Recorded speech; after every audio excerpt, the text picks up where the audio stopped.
afternoon. My name is Dave Norton from Discovering New England History, and we're going to begin part two of what I call the Peter Hunt story. And of course, he was a Union soldier in the Civil War who was born in Seekonk, Massachusetts. And during the Civil War, around that time, his family moved to Providence, Rhode Island. And this is a very famous story right here. And of course, he's definitely related to the Hunt's Mill. This house here is in Seekonk, right over the border, right near the Hunt's Mill, if you folks are all familiar with that. So we'll begin with slide number 1. And this is an incredible slide. I checked with the author here of the book here, and there's like 5 weeks of missing letters, and all the letters, of course, they're all dated in chronological order that they received, the family received during the Civil War when he sent them back home to Providence. And of course, I know the military history, and I checked, that was the whole episode of the Battle of Antietam. But I was trying to find somehow a way to substantiate that, to say that his unit was actually there. So I researched the 1st Rhode Island Light Artillery, and they definitely fought in the entire Battle of Antietam. And so I was looking forward to try to help Sandra Turgeon, who wrote this, put this book together, to try to find something. And I found this one sentence here that jumped out. This was written about 2 months after the Battle of Antietam. And I call it the Antietam Letter Reference, December 5th, 1862. And this, of course, at that time, he was a sergeant, and this is his quotation, one of his letters. "Mother never said anything of those buttons which I cut from the jacket of that dead rebel on the Antietam field." So finally, we have a piece of history that corroborates the fact that we know the 1st Rhode Island Light Artillery was there at Antietam, and now we know Sergeant Peter Hunt was also there, and he cut some uniform buttons off a dead rebel on the field. So that really substantiates it. But to fill in the gap here on what he did in the Civil War, I'm going to cover all of Antietam. So we'll go to the next slide. Now in Antietam, of course, it's in Maryland, and the Confederate Army was marching north, the first time they were marching north. And it was September 17th, 1862. And this is a terrific picture because it shows the sentries and it shows the signal corps. And they would, of course, build these large, atop of a mountain or whatever, and put some logs upon it so they can get as high as they could. And they would signal from one unit to another, communications, when to fire, when to stop firing, or when to advance, whatever. Everything was done by the signals. And that's a great picture to show how that was all set up. And that was actually taken at Antietam. And all these pictures they're all from Antietam, so I did put them all together. We'll go to the next slide. And the cornfield, and this was the first, that's a terrific shot here, 40 acres. And what happened was the rebel army was advancing here in Antietam, and so was the Union Army was advancing against them. And they thought it was a small skirmish, and it turned out to be one army against another. 10,000 against 10,000 probably in this particular part of the cornfield here. And it was said in history it was one of the most, and Antietam is the bloodiest day in United States history. And this cornfield was the first phase of the Antietam War. And the fight changed hands 15 times. It looked like the Union was going to win, and they had to fall back, and then the Confederates made a surge. They did that 15 times. Thousands dead here in the cornfield. And that started the Battle of Antietam. So we'll go to the next slide. And that's a terrific painting there. You can see they're fighting there. They can't see the Union from the Confederate, and they're just the corn was chest high. They were tramping it all down. Bullets were flying. Cannonballs were firing overhead, and it was just a tremendous battle here. And the general from Massachusetts led the Union Army, and that's his picture over there on the right, and he's from Hadley, Massachusetts. And that was quite a battle. That's General Joseph Hooker. He led that part of the army. And we'll go to the next slide. And the Bloody Lane, then the fight after the cornfield went through this, what they call the Bloody Lane. And that was a Confederate position. And that's on the left is the picture of Bloody Lane today. And on the right, it shows, of course, they had a different type of fence then, but it showed all the Confederate dead there. They just, that was phase 2, and it was just a terrible, terrible fight. We'll go to the next slide. And this is actually a picture of the Bloody Lane in September 1862. It was taken right after the battle.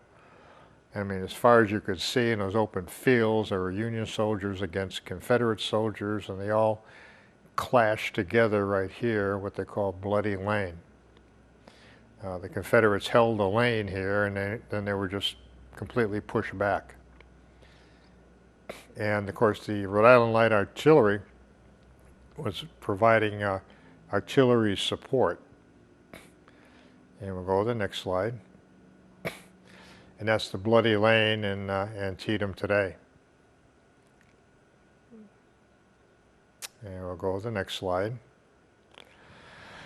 And the Union Army had a charge at Dunker Church. You can see sort of on the right there, up on the top there, the building there, that's the Dunker Church. And the 1st Rhode Island Light Artillery were firing in support of this charge across this open field. And that's a great depiction of the battle. And we'll go to the next slide. And this is probably one of my favorite paintings. And believe it or not, it's entitled "The 1st Rhode Island Light Artillery at the Battle of Antietam."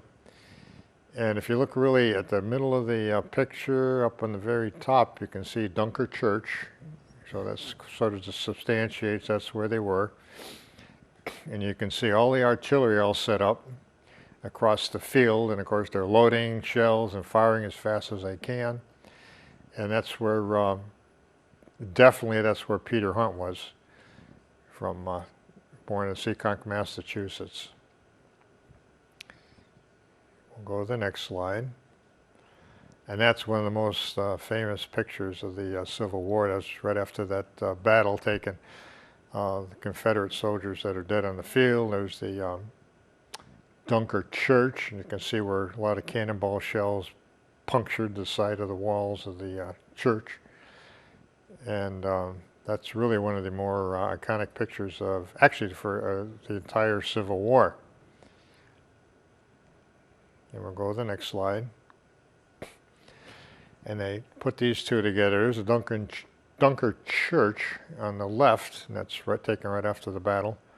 And there it is today on the right, and you can visit that. When I was down in Antietam, I visited that, and that adds a whole new dimension. When you actually go to the battlefield and you actually do your research and you actually check it all out, and then you walk the battlefield, and oh my goodness, there's the actual house that's right there. That's part of history, and actually part of now Seekonk history. We'll go to the next slide. Now, in order to capture this town, this was Sharpsburg, Maryland. That's where all the Confederate Army was, General Robert E. Lee.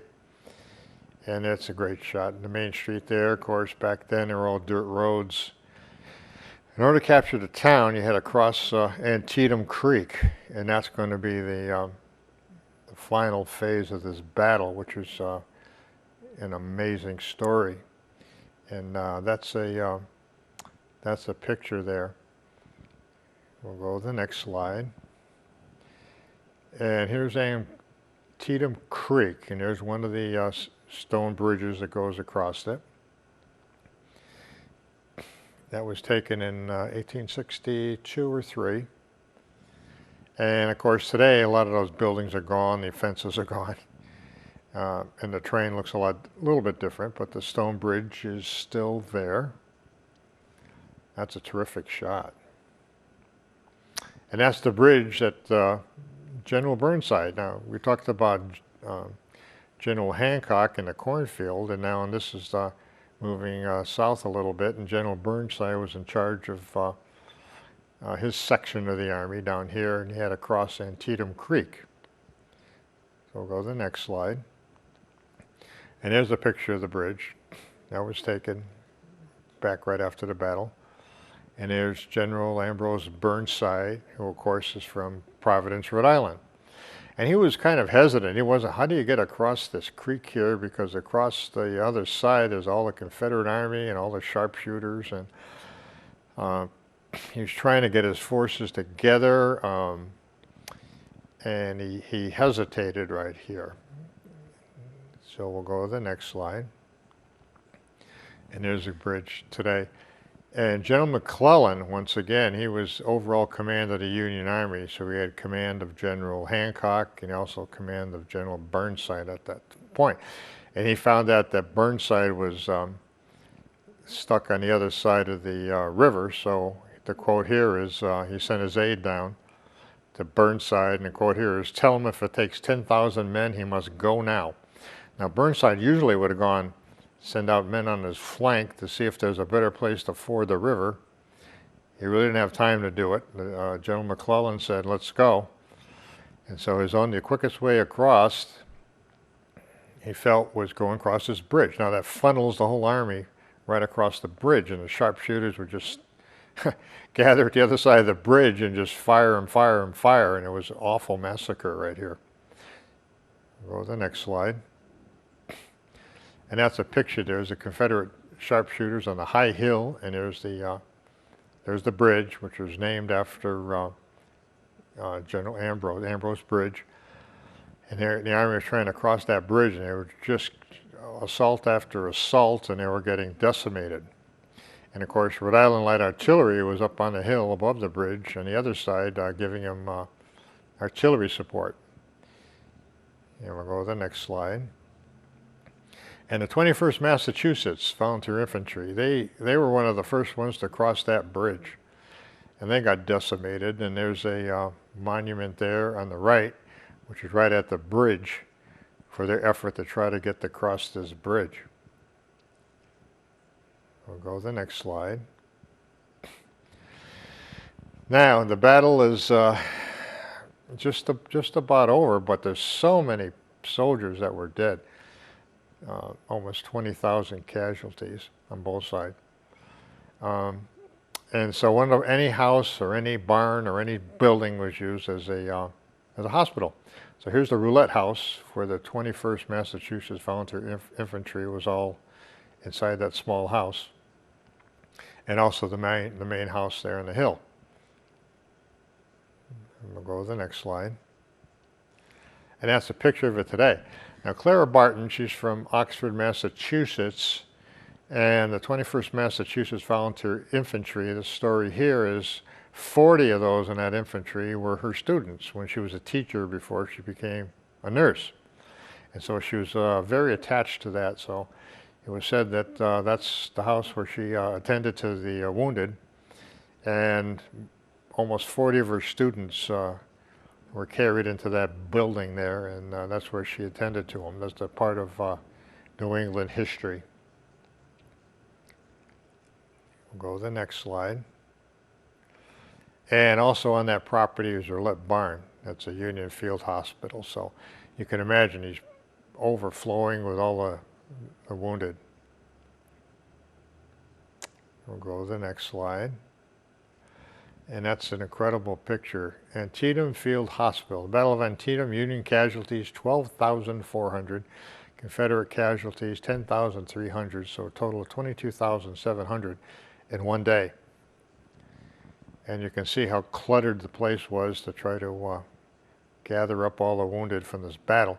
And Peter Hunt and his unit was right there for this full day's battle at Antietam. And we'll go to the next slide. And they colorized this shot. This was taken right after the battle. And there's the stone bridge there, and they colorized it, and it really brings it to life. That's an excellent picture of Antietam. And we'll go to the next slide.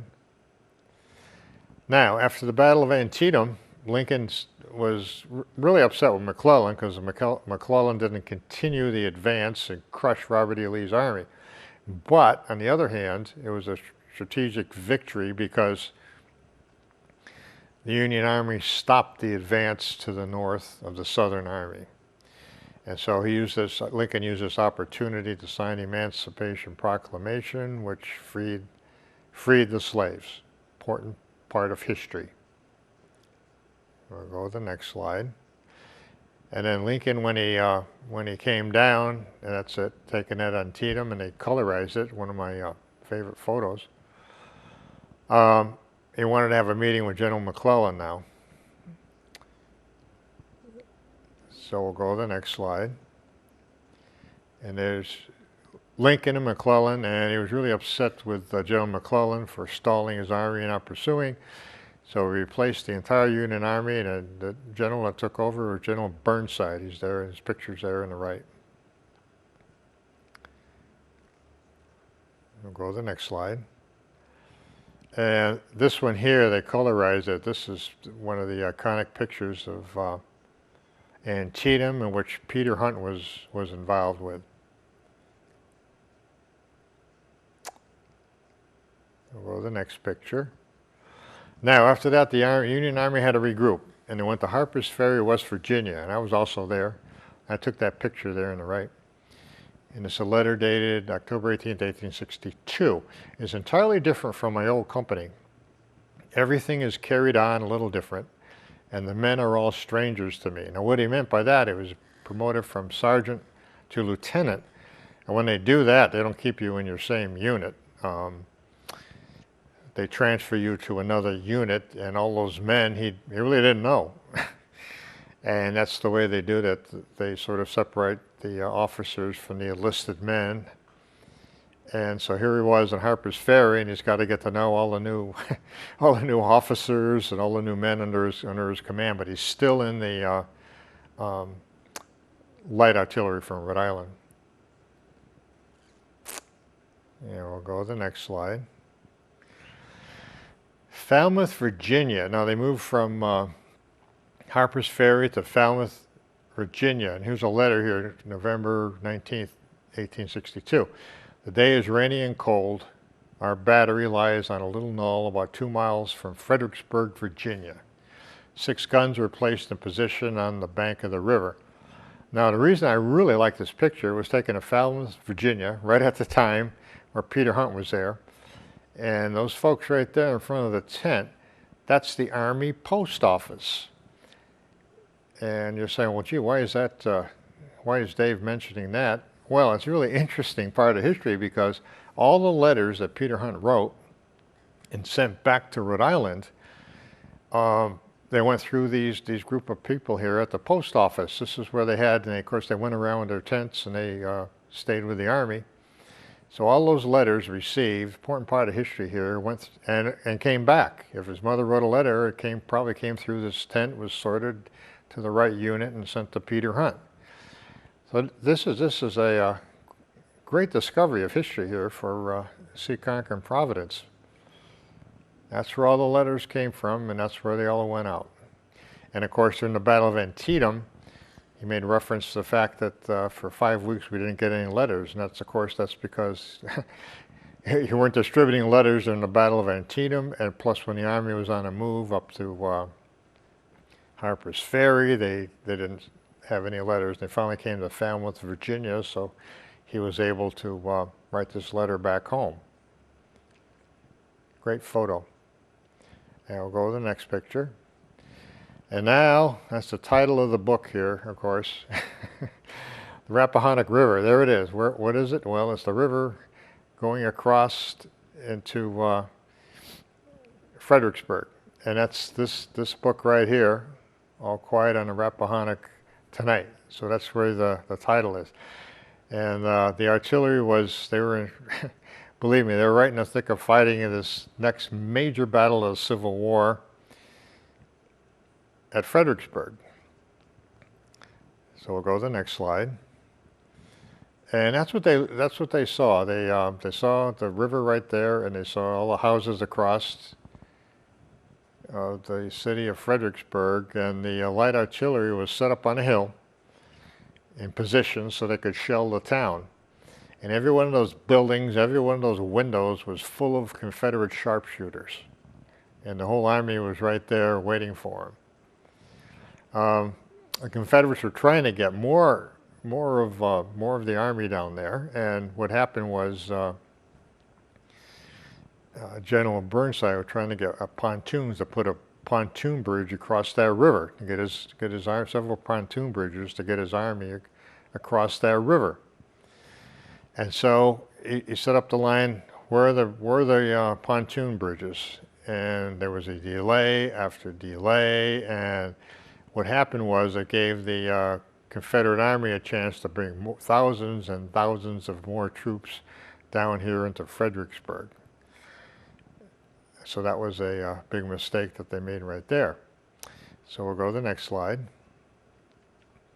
Now the 1st Rhode Island Light Artillery, they're advancing to Fredericksburg, Virginia. They go from Falmouth, Virginia to Fredericksburg. And there they are all together. You got the caissons, the horses, the cannons, and that's a whole battery there from Rhode Island marching to Fredericksburg. We'll go to the next slide.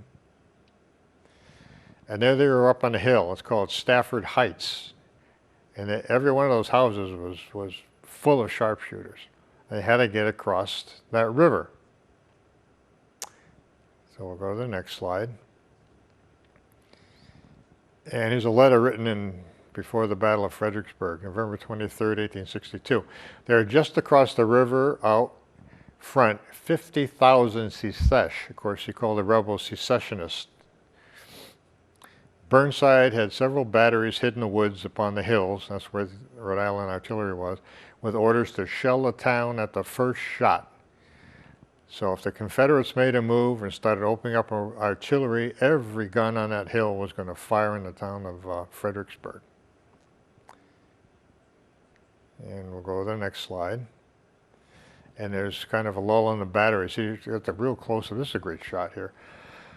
Occasionally they have a lull in the battery and in the battle, and here this is the Confederate side, and you can see on the right there all the Confederate sharpshooters, a lot of them just standing on a bridge looking across the river expecting an attack, which certainly was going to do to come at any moment. That's a great shot. Sharpshooters are in all those windows. And we'll go to the next picture. And you're saying, what are these pontoon boats? Well, here they are. each of the boat, you'll see they're floated on a river, and then they put planks across, tie them all together. For transportation, they put them on those with the four wheels here on those wagons, and they were pulled by a team of horses, and they were unfortunately not there at Fredericksburg at the time that General Burnside wanted to cross the Rappahannock. We'll go to the next slide. And that's a great close-up now. You can see the pontoon boat loaded on a transport wagon. You can see the boat there. You can see on the top of the boat, they've already got it pre-engineered, so you got the planks going one way, whatever. When they lash these boats together, they go up pretty quick. But they did not arrive until 4 or 5 days, and it gave the Confederates a huge chance to pour troops from all over Virginia to guard and hold for a defensive position Fredericksburg. And we'll go to the next slide. And this was one of his letters here. Then the Union artillery started firing. And that's actually a picture on Stafford Heights, where the artillery was. And Peter Hunt writes back to his mother, "Such a roar I never heard in the heavens. It was one continuous roll of the cannon." I mean, if you can imagine, hundreds and hundreds of cannons all firing at the town.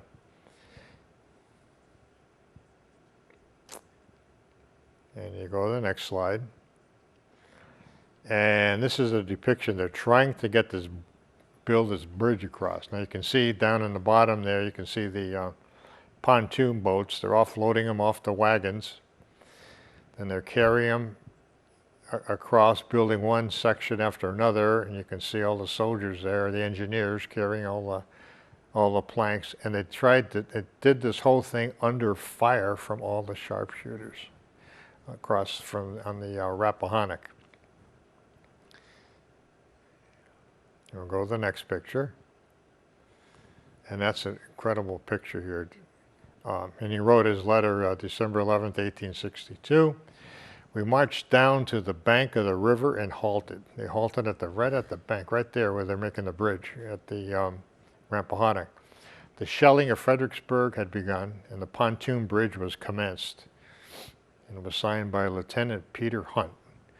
So you can see across the river there, Peter Hunt and his group were firing their cannons across there at the sharpshooters. And we'll go to the next slide.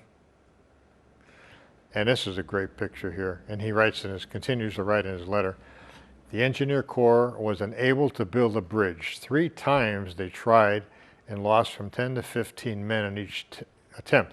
You can see as they're trying to construct the bridge, they're getting picked off by thousands of sharpshooters, but they just kept on going. And the unit actually that was building the bridge was from Massachusetts, which was really another New England story. And we're going to stop episode 2 right here on Fredericksburg, which is really interesting. And of course, this book here with these letters, and how you can put them all together with the story. I'm trying to bring history to life if I can, and this is a great book here, Fredericksburg Campaign. And it's got everything in there. There's references to the Rhode Island Light Artillery, and there's references to the entire Battle of Fredericksburg in detail. If you ever get a chance to pick this one up, this is an excellent book too. And I'm glad, like I said, in the Battle of Antietam, I'm glad I found that reference in that letter to Antietam from Peter Hunt, and fill in that part of history with those letters are lost to history, and hopefully that'll make up for that. So once again, it's Dave Norton, Discovering New England History. Have a good afternoon.